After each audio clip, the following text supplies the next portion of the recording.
అందరికీ praise the lord. ఈ ఉదయకాల సమయం దేవుడు నీకు ఇస్తున్న వాగ్దానము ప్రకటన గ్రంథము 3వ అధ్యాయము 10వ వచనం. రాబోవు శోధన కాలంలో నేనును నిన్ను కాపాడదను. ఇక్కడ దేవుని వాక్యం స్పష్టంగా చెప్తుంది. దేవుడు ఈ వాక్యం ద్వారా ప్రతి ఒక్కరితో కూడా మాట్లాడుతున్నాడు. ఏమంటే రాబోయే శోధన కాలంలో నేను నిన్ను కాపాడుతాను అని చెప్తున్నాడు.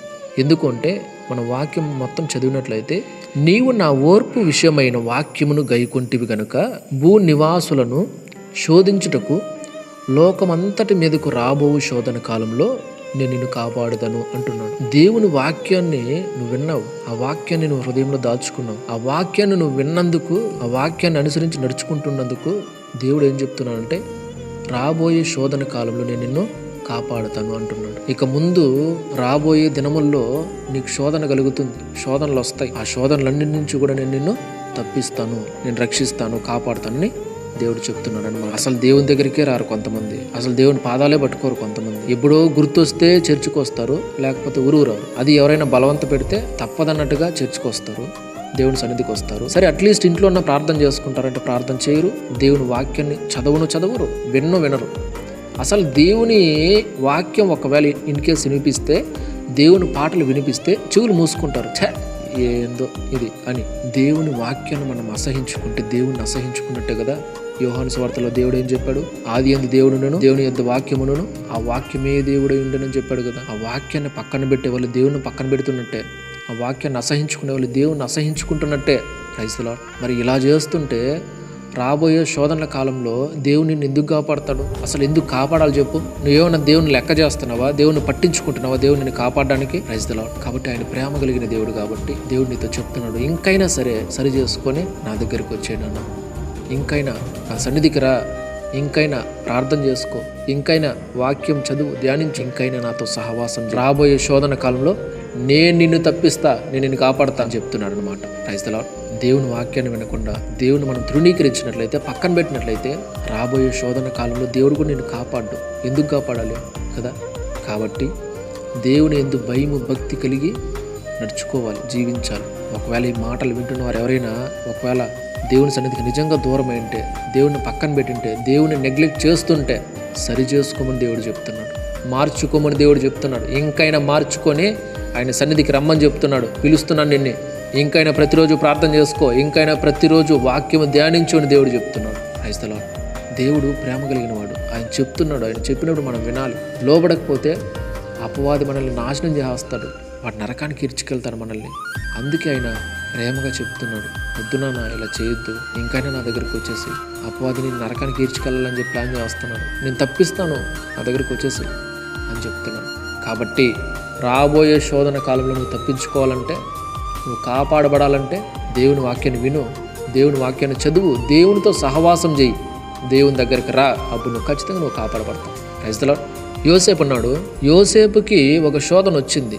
పోతిఫరు యొక్క భార్య యోసేపుని శోధించింది. ఒక రూమ్లో యోసేపు ఉంటే ఆమె వెళ్ళి డోర్స్ అన్ని క్లోజ్ చేసి, ఏ దారి లేకుండా చేసి, ఇదిగో రా మనం పాపం చేద్దామని పిలిచింది. నీవు నాకు తల్లితో సమానము, నేను అలాంటి పని చేయను, నా దేవునికి విరుద్ధమైన పని కానీ వ్యతిరేకమైన పని కానీ నేను చేయను, నాకు ఇష్టం లేదు అంటే ఆయన చొక్కా లాగేసుకుంటుంది. ఒక కిటికీ మాత్రం ఒకటి ఓపెన్ అయి ఉంటే దాంట్లోంచి దుంకి పరిగెత్తి వెళ్ళిపోతాడు యోసేపు. దేవుడు తప్పించకపోతే ఆయన తప్పించుకోగలడా? దేవుడు కృప చూపకపోతే, ఆ శోధనలో రక్షించకపోతే ఆయన నిగ్రహించుకొని ఆమెతో పాపం చేయకుండా తప్పించుకోగలుగుతాడా? పారిపోగలుగుతాడా?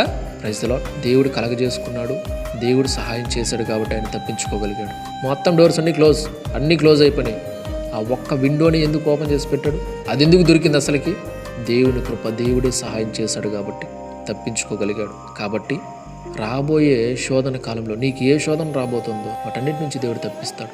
Praise the lord. నువ్వు చెడు అలవాట్లతో బాధపడుతున్నావేమో, ఆ శోధనలు నీకు వస్తున్నాయి, ఆ శోధనలతో బాధపడుతున్నావేమో, తప్పిస్తాడు ఆయన. మోహపు చూపులు, వ్యభిచారము, కాముకత్వము, ఇంకా సినిమాలు, సీరియల్స్ అని ఇంకా రకరకాల అనేకమైన వాటి నుంచి, అనేకమైన శోధనలతో నువ్వు నలుగుతున్నావేమో, వాటి నుంచి నా దేవుడు నేను తప్పిస్తాడు. నువ్వు ఆయన దగ్గరకు వస్తే, ఆయన ఆశ్రయిస్తే, ఆయన పాదాలు పట్టుకుంటే. Praise the Lord. కాబట్టి ఉదయకాల సమయంలో ఎవరెవరైతే ఈ శోధనతో బాధపడుతున్నారో, నా యేసయ్య నీ జీవితంలో కార్యం చేస్తాడు. ప్రతి ఒక్కరు కూడా రండి, ఆయన దగ్గరికి రండి, ఆయనే మీకు సహాయం చేస్తాడు. మీరు ఏ బంధకాలన్నా ఉండొచ్చు, ఏ సంఖ్యల్లో ఏ కట్ల చేత బంధించబడి ఉండొచ్చు అన్నిటి నుంచి విడిపిస్తాడు. శోధనలు ఉన్నాయి, విడిపిస్తాడు ఆయన, ఖచ్చితంగా కార్యం చేస్తాడు. Praise the Lord. కాబట్టి ప్రతి ఒక్కరు కూడా ఉదయకాల సమయంలో రెండు తలలో ఉంచని ప్రార్థన చేసుకుందాం. పరిశుద్ధుడ, ప్రేమ, నమ్మకం గల మా తండ్రి, మీ వందనాలు, స్తోత్రాలు, కృతజ్ఞతలు తండ్రి. రాబోయే శోధన కాలంలో తప్పించబోచున్నందుకు, కాపాడబోచున్నందుకు స్తోత్రాలు. ఈ మాటలు నాకు తెలియజేసి నువ్వు నా దగ్గరికి రా, నా పాదాలు పట్టుకో, ప్రతిరోజు వాక్యం చదువు, ధ్యానించు, వాక్యాన్ని హృదయంలో భద్రపరుచుకో. ఖచ్చితంగా రాబోయే శోధన కాలంలో నేను నిన్ను తప్పిస్తాను. నువ్వు అసలు నా వైపే చూడకుండా, నన్ను పట్టించుకోకుండా నీ ఇష్టానుసారంగా లోకంలో అపవాది చేతులు ఎగురుతూ ఉంటే నేను నిన్ను ఎలా రక్షించగలుగుతాను, ఎలా తప్పించగలుగుతాను? నువ్వే ఇష్టపూర్వకంగా పాపంలోకి వెళ్తున్నావు కదా, నేను నిన్ను ఎలా తప్పించగలనని తండ్రి మాకు తెలియజేసినందుకు స్తోత్రాలు తండ్రి. అయ్యా, మా మనోనేత్రాలు వెలిగించారయ్యా, నన్ను ఆలోచింపజేసావు, కృతజ్ఞతలు తండ్రి. ఇదిగో మీ పాదాలు పట్టుకుంటున్నాను. అయినా నాకున్న ఈ శోధనలు తొలగించి, ఈ శోధన నుంచి నన్ను రక్షించండి, కాపాడండి. రాబోయే శోధన నుంచి కూడా నన్ను తప్పించి కాపాడండి అయ్యా. నాకు సహాయం చేయండి తండ్రి. ప్రభా, ఎంతమంది ఉదయకాల సమయంలో మీ పాదాలు పట్టుకుంటున్నారు, వారందరి జీవితాలు అద్భుతాలు చేయండి, ఆశ్చర్యకార్యాలు చేయండి. వారు ఏ బంధకాల్లో ఉన్నారు, ఏ సంఖ్యలలో ఉన్నారు, ఏ కట్ల చేత కట్టబడి ఉన్నారు, వారికి విడుదలనివ్వండి, రక్షించండి, సహాయం చేయమని, దయ చూపెట్టమని, కనికరించమని, సహాయం చేయమని. సమస్త స్తుతి, మహిమ, ఘనత, ప్రభావాలు మీకే చెల్లించుకుంటూ దేవా, ఈ వాక్యం ఎంతమంది అయితే చూస్తున్నారు, వింటున్నారు, షేర్ చేస్తున్నారు, పేరు పేరు అందరినీ జ్ఞాపకం చేసుకుని దీవించి ఆశీర్వదించమని యేసయ్య అతి పరిశుద్ధ నామములో ప్రార్థించి, స్తుతించి, ఘనపరిచి, మహింపరిచి వేడుకుంటున్నాను తండ్రి. ఆమేన్. దేవుడు మీ అందరిని దీవించి ఆశీర్వదించును గాక. ఆమేన్.